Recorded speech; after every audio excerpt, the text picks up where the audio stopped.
Friends, you are welcome to Clonigore Castle on the eve of the winter solstice, where we propose to enact one of the sacred mysteries of all time, the mystery of the veiled and the unveiled sapphire of wisdom.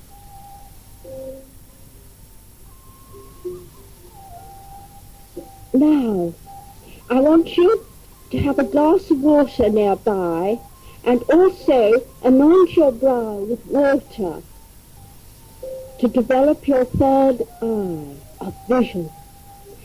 I don't want you to lose consciousness completely, but have dual consciousness, partly astral, partly physical. Please be very comfortable now. Lie in a relaxed way. You put water on your brow. You have water nearby to bring you completely to earthly consciousness after. You now feel happy. All earthly troubles are slowly vanishing. You relax your feet. You relax your legs, your body, your arms, and all the muscles of your face, which could even smile. And you shut your eyes. Come with me from your time and space to my time and space, we of the Fellowship of Isis.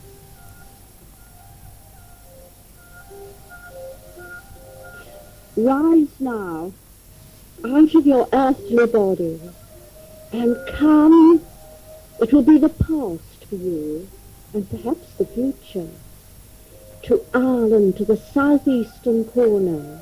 It's very cold, deep winter. Already one can see a pale light of Venus showing in the sky, the evening star. In the dark blue canopy of night, you see a light. It's a spiritual light, and you look down, and you see two rivers flowing together. And these rivers are encircled by 7 hills, now darkening with evening light, as the sun is sinking in the west of Atlantis, the Atlantic. You see a lot of trees between the rivers, and you notice amidst the trees 2 square buildings. One is very, very ancient, with battlements, an ancient castle on the river bank, a matriarchal centre. And adjacent to that is something very, very strange. 80-foot by 80-foot square gleaming roof with a centre open to the sky. And you see it is joined to the castle by swirling lines of force. You notice the swirling lines of force emanate from a shining light deep within the castle, and then they move like, for all the world, like a dragon or a river, right through trees, forming 2 great S shapes, until they mysteriously disappear within the strange square building. But you can see they form an ever-increasing spiral of light. Come with me now to Clonigore Castle and think through it, for to your astral body it is like a mist. You come down to the source of the light, which you see now is a holy well.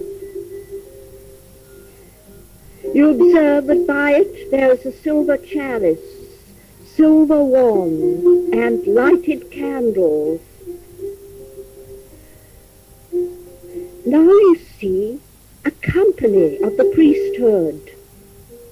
The archpriest Hierophant has on the headdress of ancient Egypt, deep black and deep blue, with 2 golden serpents in front, and he is wearing long black robes.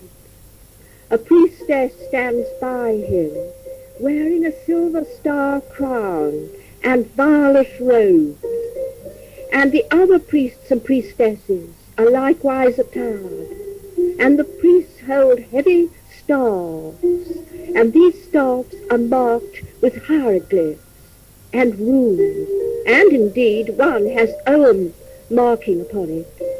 The priestesses hold wands, and the company who joined them in this mystery wear copper circlets and silver headdresses and long deep violet and indigo robes.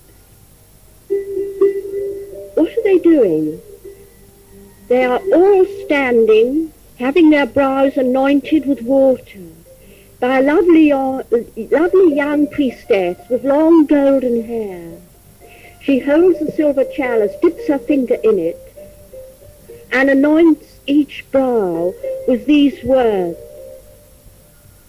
"May you receive true vision and inspiration." Now the priest addresses the assembled company. Companions, we are here assembled in our holy temple of Isis to prepare ourselves to perform the mystery of the sphere. That in so doing we may penetrate those mysteries which we in our hearts would fain discover. Truth veils herself in symbols, and through the enaction of one of the most ancient of all mysteries given to us by the Magus Saint-Germain, we may learn to walk in the footsteps of the pilgrims of bygone years. This is the truth.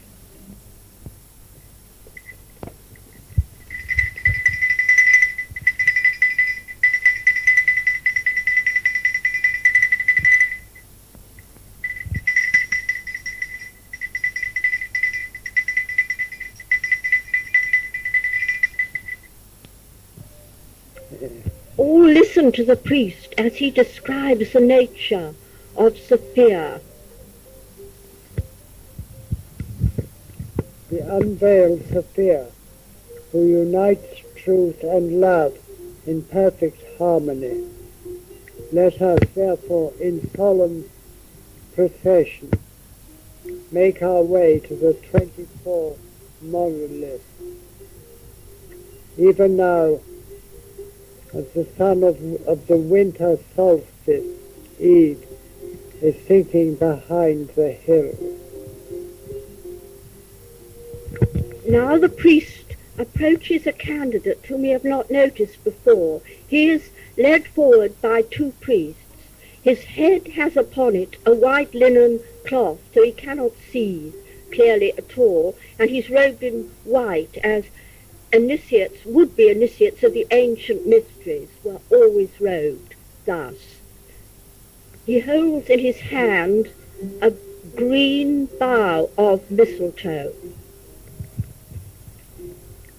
Are you willing to be initiated into the mystery of the spheres of Sophia? The candidate now steps forward before the company. I am. So mote it be. Let the mystery be enacted. Now the company are prepared to go forth to no less a place than the strange building on an eminence which we have already seen from the air. What can this be?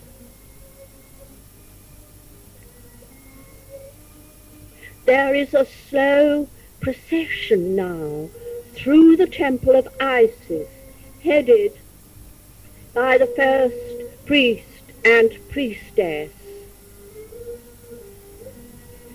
They move slowly past 9 columns of the Temple of Isis and many shrines, paying tribute especially to an ancient dungeon, now chapel of the mothers, the hidden, veiled wisdom.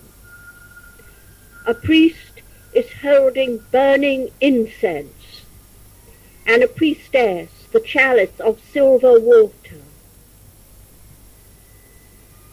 Now they come, although we descended into the bowels of the earth, as the castle is built on uneven land, we emerge onto a terrace. This is flanked on 3 sides by an ancient yew wall, down which monks are still said to walk in spirit form. These ancient yews form a great tunnel. We join this procession, come. In the evening light, the procession moves down this terrace through smaller yew trees and azalea bushes, and past a beautiful little classical temple, a belvedere. Now they make procession down the yew walk itself, and it is a long tunnel with light at the end. Come with me down this long tunnel. We hear the tinkle of bells, the sound of the system, subdued drumming, and the sound of flutes and various strange music.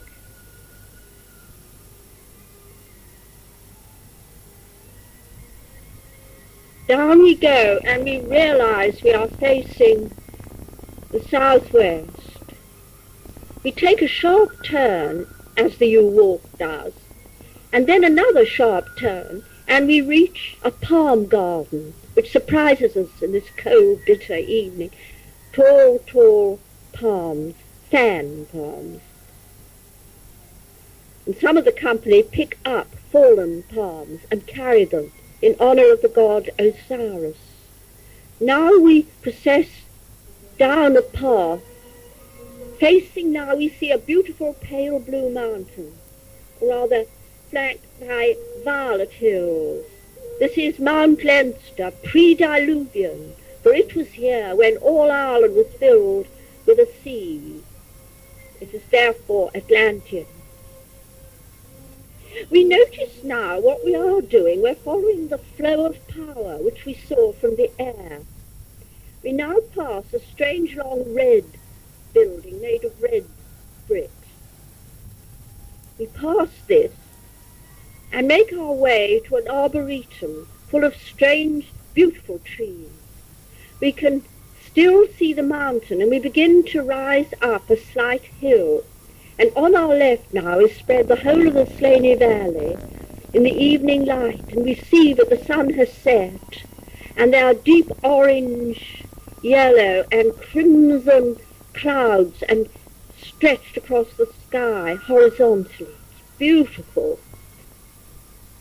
For a moment the procession pauses, as if to honor the mountain devas and devis, the she of earth and air and fire and water. Now the procession continues, and we reach this building which soars up now right over our heads, 2 stories high. But instead of entering a small red doorway, the procession winds its way round the building and past a little wood, an oak grove with many kinds of trees. We move right round in a circle. Now we wind towards the doorway, and we cannot conceal our impatience to see what is within in this secret, usually locked building. The procession enters, and as we enter, we gasp, because we feel we are in another time and place, not of the past as in the yew walk and ancient stones, but in the future. This is like a space-age temple. we see monoliths before us. 24. There are mighty granite monoliths in pairs marking the 4 quarters.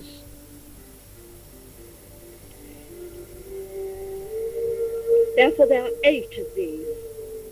Then we see square slabs of some strange purpose, we know not what for, of slate, bluish.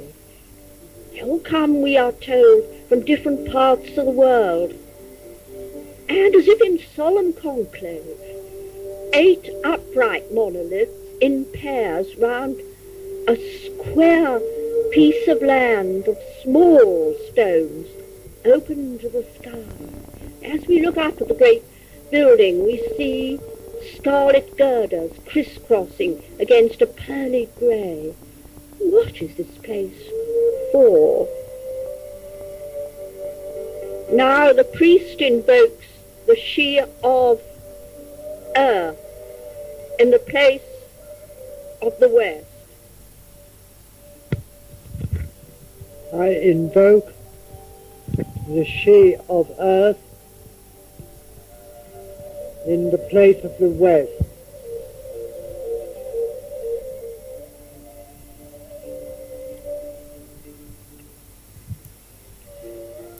In the place of the east, I invoke the she of air.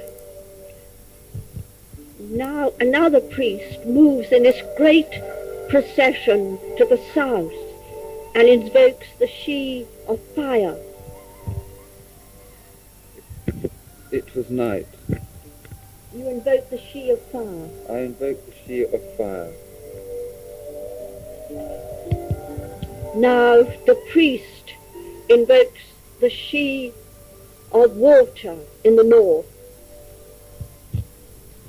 I invoke the she of water in the north. Now we have made, this is the second circuit of the great temple. We have moved first outside, now one circuit inside, invoking the 4 quarters. Now we make another procession, ever drawing nearer the center, between the square slates and the monoliths. In all we are to make 4 circuits. And we notice now a priest wearing Gaelic insignia, holding a great staff in his hands, accompanied by a Gaelic priestess with long golden hair, the Helena Brady and Patricia, the priestess of Oinia. And now he comes into the center and makes a figure of 8 under the sky, and he places the priestess before him, leading her into it, and they hold hands. And we realize this is an ancient Gaelic rite of the union of forces, of positive and receptive. And they move places, and he takes her place and she his, and they hold their hands together. And we all lift up our hands to feel energy. But now our attention is drawn to the place of the north, of water. The north is water in ancient Druidry, and to our amazement we see in a corner between the 2 great doorways, seated upon one of the grey slates, a woman, and she is totally veiled in black. The priest approaches her and invokes the holy goddess.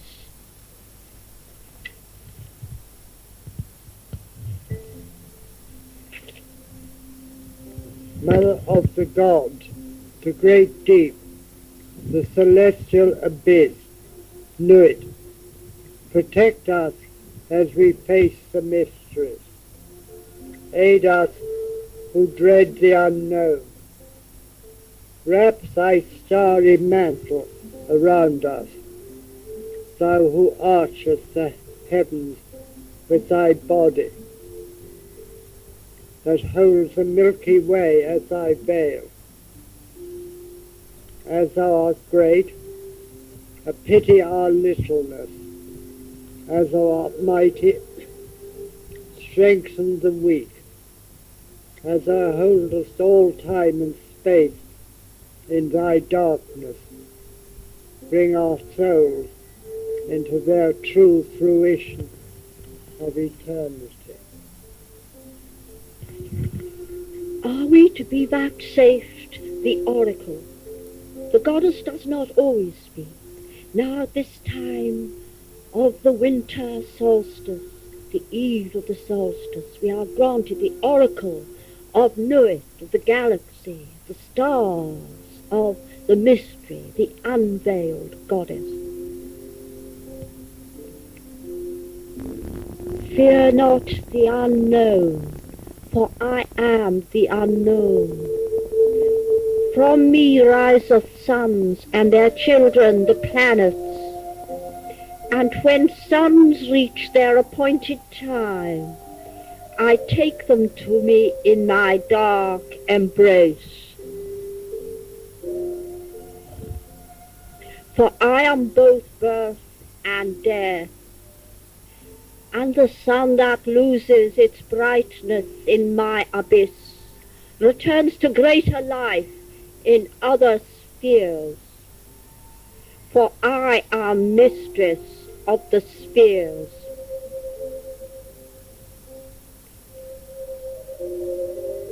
I am the space within each atom.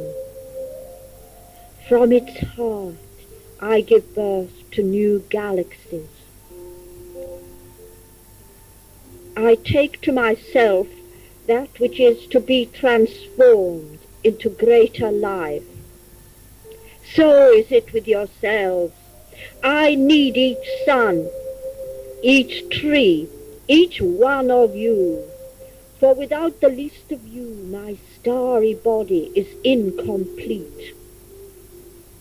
I know you. Learn to know me.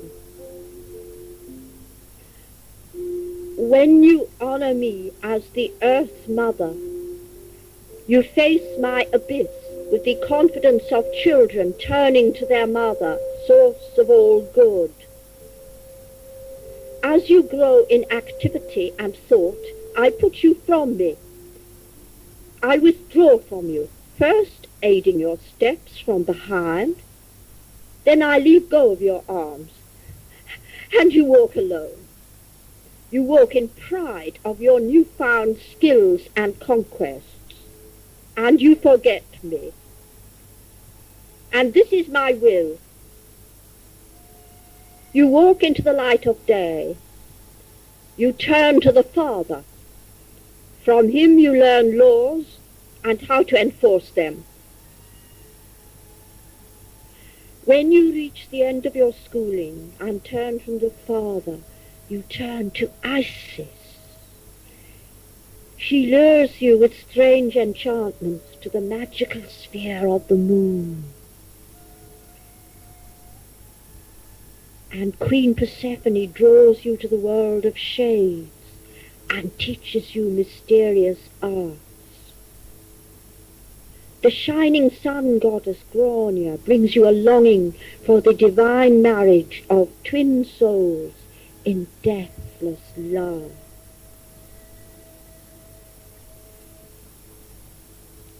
Yet I am the threefold sapphire of the divine wisdom, and all these goddesses spring from me. When darkness falls and cold winter comes, you face the grim twin pylons that guard my abyss. And you know that I long for you as you long for me. In my azure arms I hold the mistress. In my sleep of death is your awakening.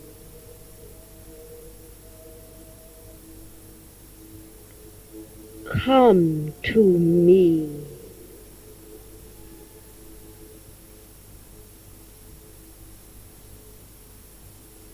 The priest gives thanks to the goddess. Let us give thanks to the goddess,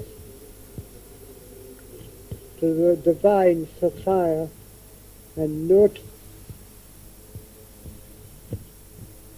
for what she has manifested to us. And all the company give thanks. Thanks be to the goddess. Thanks to the goddess. Now, before the mystery, the mystic play is enacted, we all sit in meditation. We observe that in the center of this mysterious temple of pylons is a blazing fire, and we sit around this, around the edge of the empty place, and above us we can catch a glimpse of the stars. Feel the warmth now, my friend, of this fire, gilding your robes, your cold hands, your feet. And as you meditate, you begin to see visions.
Vision comes, and also ideas. Be aware of the time of the winter solstice. The sun appears to have set, and yet it is verily beneath us. It is always there. But now it allows us to see the glories of innumerable suns.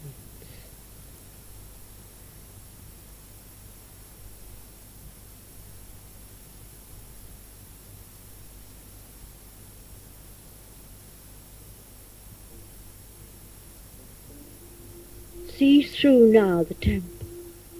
The southwest is the mountain, and now fire and light comes from within it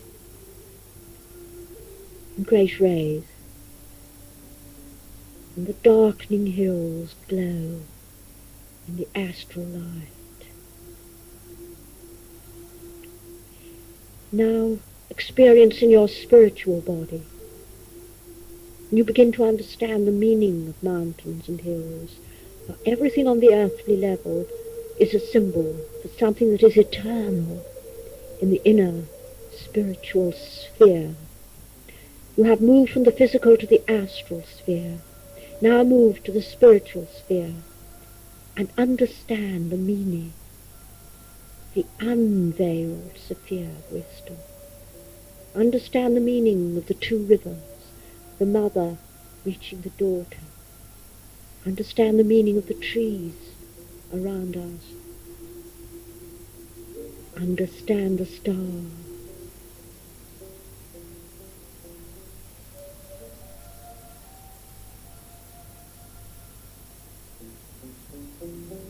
To the neophyte, the goddess is veiled.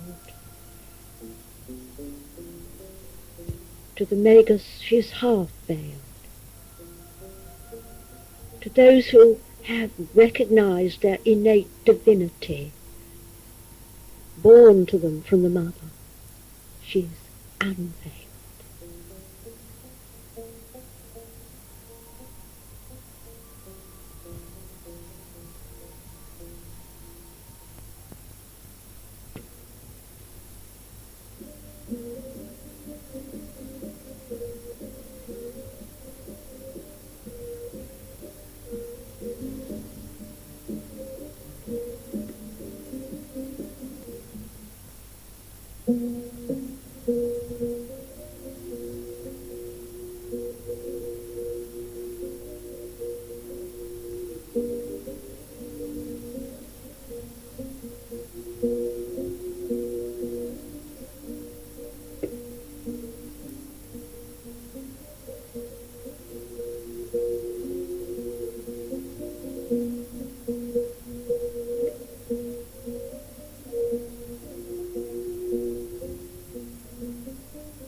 Friends, the mystery of the sphere is about to begin.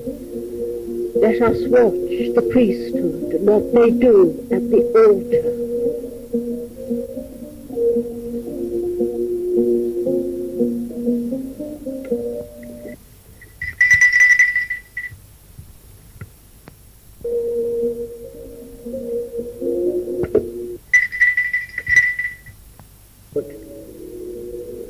I think looking at it, it's stone, but it's not heavy. On it is a crown of red flowers and a silver rod with 3 golden spheres hanging from it. What is this? Now we observe that the neophyte is led towards the altar, his head still covered with a white linen cloth, and he is holding the mistletoe bough. The first priestess makes the sound of the Ankh.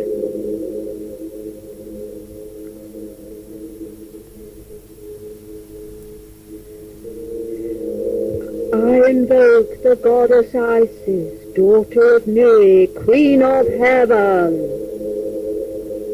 Second priestess says, I invoke the goddess Frigg, queen of the Hyperboreans.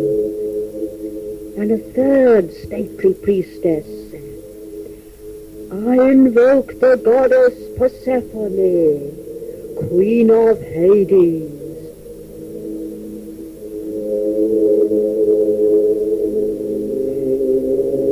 The first priestess speaks. The dark moons of winter bring initiation to the soul who would penetrate the abyss, and so learn the occult knowledge of the tree of life, which bears the spheres as its fruit, the spheres of being. Know that Le Comte de Saint-Germain faced the initiation of Demophoon, the Eleusinian mystery of Hellas, though far more ancient than that.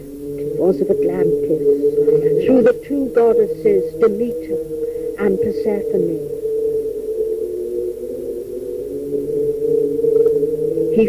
The Count found himself as neophyte on the edge of the crater of Vesuvius, doorway to the underworld, Hades, ruled by Queen Persephone, for all volcanoes are the goddess's doorway.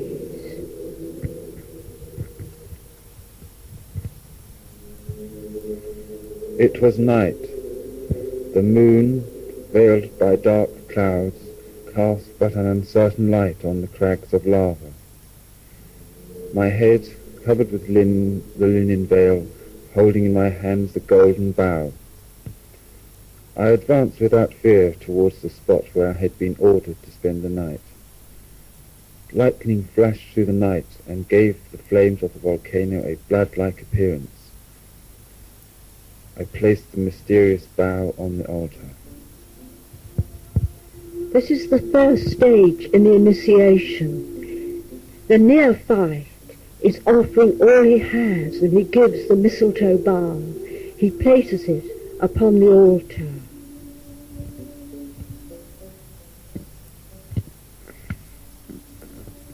I pronounced the formidable words. Instantly the earth trembled under my feet. Thunder crashed. The hallowed bough was ablaze. Here the priestess gravely stands forward. She picks up the bough and drops it into the fire.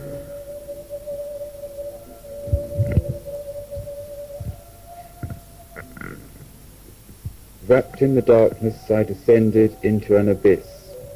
I found myself in a square chamber, in the middle of which shone a crystal star.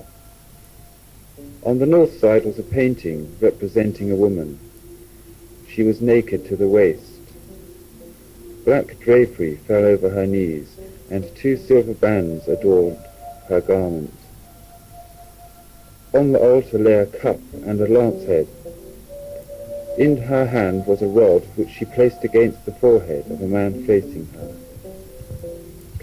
Here the neophyte is guided by 2 priests to the north, where is seated the oracle in her black robes. 2 priests follow, carrying the cup and the lance head from the altar. A priestess presents the oracle with a rod, a black rod.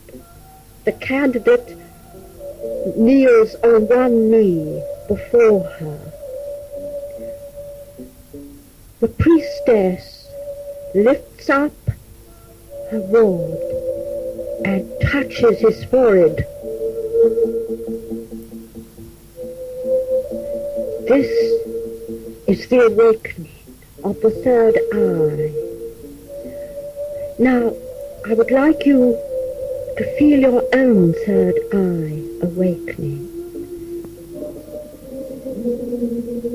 Let us now feel a tingling in our third eye, as if it were touched lightly by a magical rod, and see what we can see in the spiritual sphere.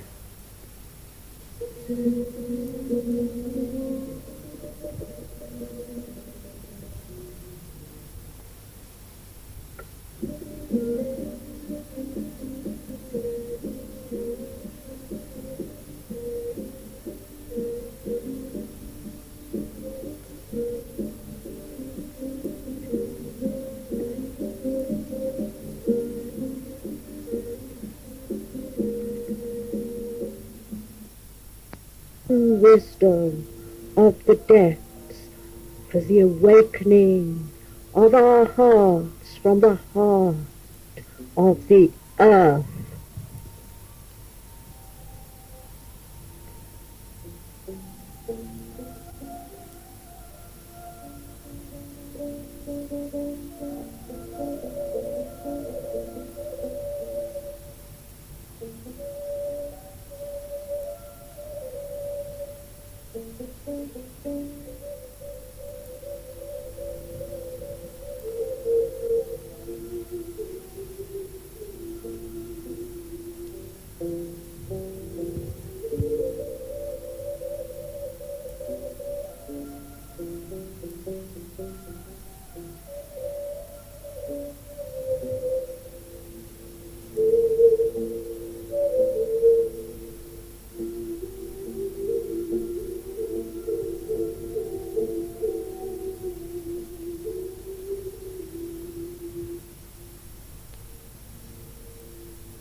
The winter solstice tells us that when the light is withdrawn from us, a little spark within ourselves begins to awaken. The neophyte is in profound meditation, seated in the place of the north.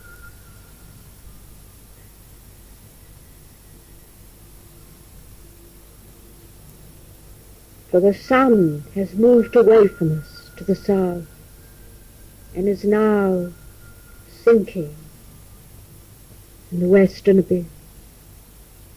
At the moment when it finally disappears, even its light in the clouds, and darkness enshrouds us, we slowly return from trance. Now 2 priests light flaming torches from the fire. They approach the candidate, and he rises with them. Know that he has received the initiation of Persephone, and so if some inner wisdom has awakened in yourself, so have you. For initiation is continuous. It is continuous development and growth into the heart of deity. It is now necessary that the neophyte, having received the initiation of the depths of being, the rising of power from the base of his spine to the heart, should begin to hear the music of higher spheres and awaken his higher centers of being.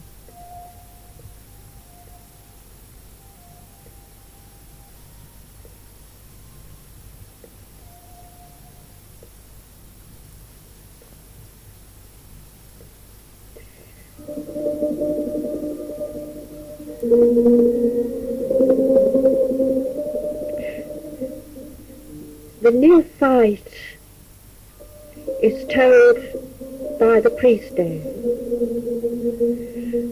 you must return by the way you have come, and so experience the music of the spheres beyond. Behold, there is a crystal, round and perfect and luminous. Here the candidate is led into the very center and placed in the south, facing the altar. The company begin to do a dance, and we realize that through magic and music they are creating a sphere around them all, so that the whole of this mighty Temple of the Monuments is now surrounded by a mighty glowing sphere. Come, my friends, join with me. Join in their mystic dance, as with wand and staff, a sphere is created around this great temple.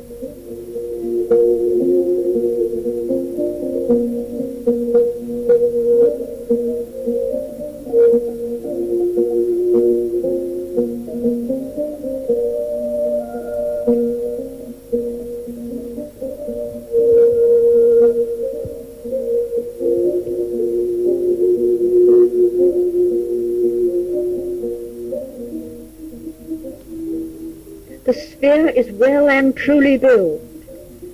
The candidate speaks.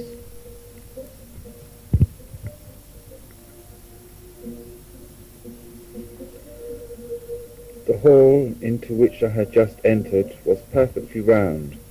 It resembled the interior of a globe composed of hard and transparent matter, as crystal, so that the light entered from all sides. My robe had changed its colour. It had been green when I entered the hall, but now changed to a brilliant red. I remained 3 days in the hall. After that time, I entered a large place surrounded by colonnades.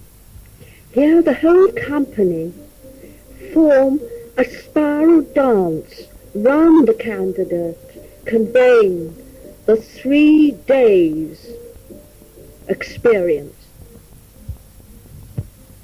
In the centre stood a bronze pedestal supporting a group representing a warrior whose majestic head was covered with a crowned helmet. A blue garment showed beneath meshes of golden armour. In one hand he held a white staff bearing certain characters. The other hand he extended towards a beautiful woman. His companion wore no garment, but a sun radiated from her breast. Her right hand held 3 globes, joined by golden rings. A coronet of red flowers confirmed her beautiful hair. Now please visualize this. To help us, a priest steps forward and represents the hero in his golden armour. He holds aloft his white staff bearing certain characters, and the priestess represents the goddess. She picks up the silver branch with 3 globes joined by golden rings. She now wears a coronet of red flowers. Now I would like you, please, to imagine this scene. The neophyte is facing a vision of a warrior in golden armour with a beautiful woman, unveiled, a sun radiating from her breast. She's holding 3 globes joined by golden rings and wears a coronet of red flowers. Please, in silence, try and understand, unravel this mystery. What does this signify?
The candidate now does something strange. He has been instructed what to do. He picks up a white wand from the altar and touches the 3 golden spheres on the priestess's rod. She sprang into the air and lifted with her the warrior. Both were borne up by the clouds above them.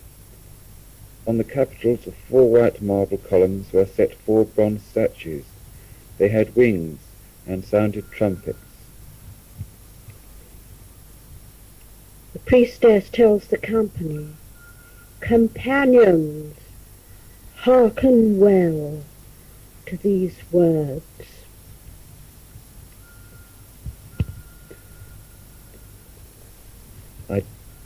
I touched a golden sun, which turned to dust. Then each molecule became a golden sun similar to the original sun. At that instant a loud and melodious voice exclaimed, The work is perfect. Understand well these words, my friend. The initiate touched a golden sun which turned to dust, but every molecule became a golden sun, similar to the original sun. The alchemical work in the case of Saint-Germain was made perfect. So may it be with the neophyte, so be it with the company and with you and me. Let us meditate upon this.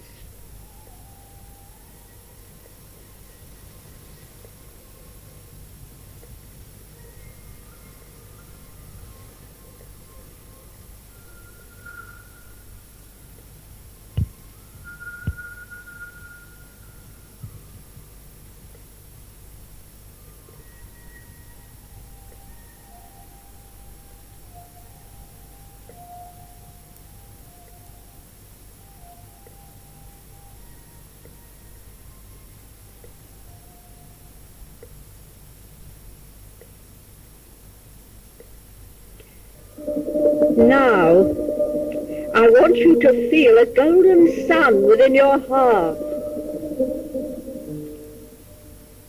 The goddess had a golden sun in her heart, and may not her sun turn to dust through her love in giving us birth, becoming us like sons in glory.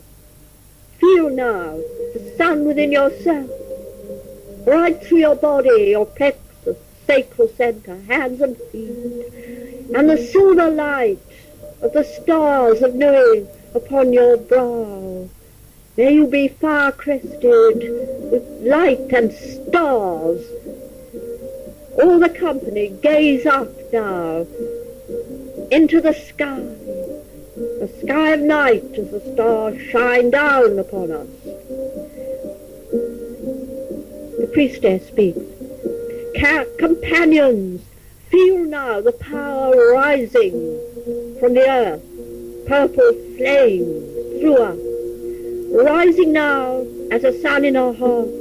Let us look up into the sky round the altar and feel star power coming through us. The hidden sun in our hearts, stars upon our brow, the earth blessing our feet. Feel this.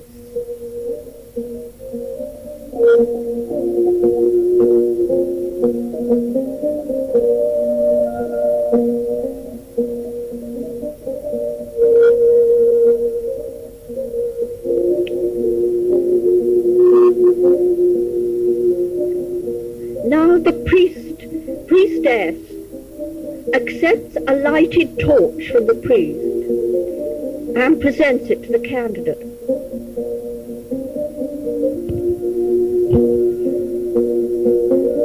In the name of the fellowship of Isis herself, I declare you to be her initiate through the mystery of the spheres of the triple Sophia.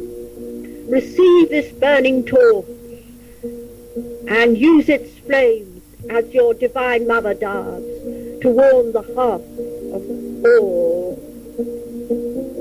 And the candidate expresses his gratitude and accepts the torch in his hands.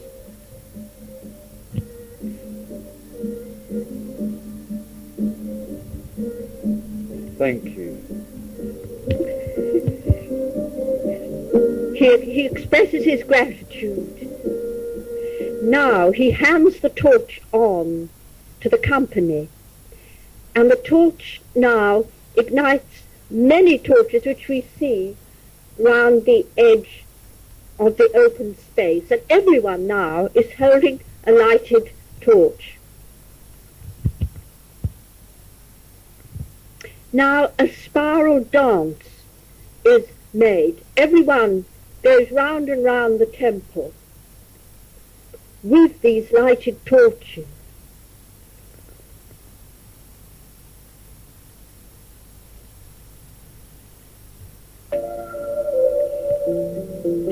beautiful this spiral dance looks.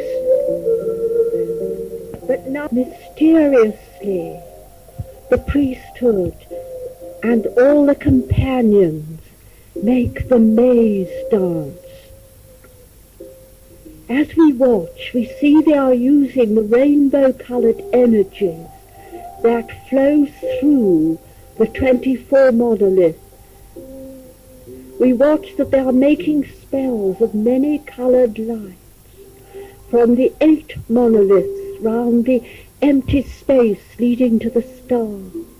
And now they are weaving this with whirling colours around the 8 monoliths that are flat. Round and round they weave their dance until they come to the portals at the 4 quarters, and they form a circle again, and we notice that they are moving widdershins in reverse path to their previous dance. They follow the path of the moon, and we follow them. And now they weave their way out of the Temple of the Monolith. They are now outside in the dark night, and they weave their way widdershin around the great 80-foot by 80-foot square temple, forming a circle about it. And now we can hardly see the mountains. They are only lighted by the winter stars. There is no moon. It is the time of the dark moon. And now we ourselves begin to rise a little and look down on the procession. And they are still carrying flaming torches. So we have seen a spiral dance formed by torchlight. And now the torchlight procession makes its way down the lane by the wood in reverse way to where they came. They make their way right down to the palm garden. We can hardly see the high fan palms.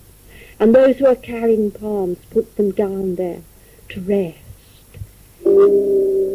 And slowly they make their way down to the terrace where the yew walk is. And we think we can see the ghostly form of Franciscan monks 600 years ago join them.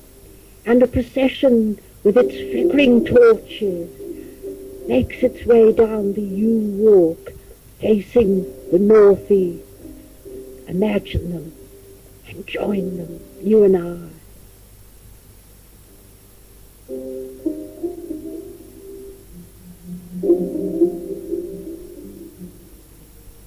The procession has reached the end of the yew walk and swings to the left. And now we face the polar stars of winter, the Great Bear and Cassiopeia, and the pole star itself in the north. And the procession wheels its way onwards, right now facing the southwest and the mountain again. And then it again forms this serpent-like movement, and we realize that the power is between the great temple on the small hill and the temple of Isis by the river. And the procession makes its way once more within the temple through the southwest portico and coils its way round the columns that we saw before, past the chapel of the Mother, until all reach the place of the well. Here the torches are extinguished, and the vessel of water is offered as a libation to the goddess. And the priesthood gives thanks to the triple Sophia, and we hear them thank the goddess Nut, and great Isis, and Frigg of the north. But you and I are beginning to rise up now above the company, who now look like shadows. And we rise right up through the misty castle, right up towards the stars. And now, my friend, it is time for you to return to your own time and place. Come back. I will make a sign for you. Clap your hands now and come back to your own body. Feel yourself fit into it like a hand slides into a glove. You're well and truly back. And do remember to drink a glass of water and don't go into traffic for about half an hour. Now, my brother, the Reverend Lawrence Durden Robertson, was priest. Michael Howes was the candidate. And all members of the Fellowship of Isis who take part in this mystery at the winter solstice are with you now in attunement. We are of the Fellowship of Isis. Write to us any time. Clonigall Castle, Enniscorthy, South Ireland. And the College of Isis has trained priesthood hierophants who will help you through the mysteries by correspondence, or you can join them.